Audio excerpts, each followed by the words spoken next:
పిల్లాన్ని కిడ్నాప్ చేశారు. నేను వెళ్ళాను సార్. ఎందుకు?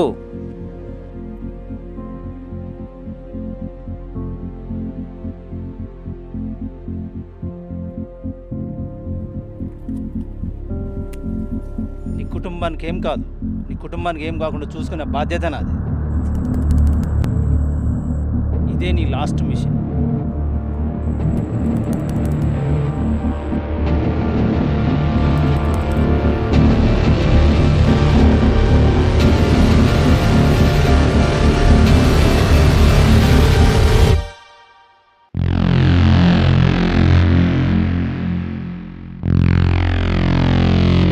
సార్ వీడు గన్నీబాయ్ మీద గెలుస్తాడా? వాడు గెలుస్తాడో లేదో తెలియదు కానీ చచ్చేంత వరకు పోరాడుతాడు.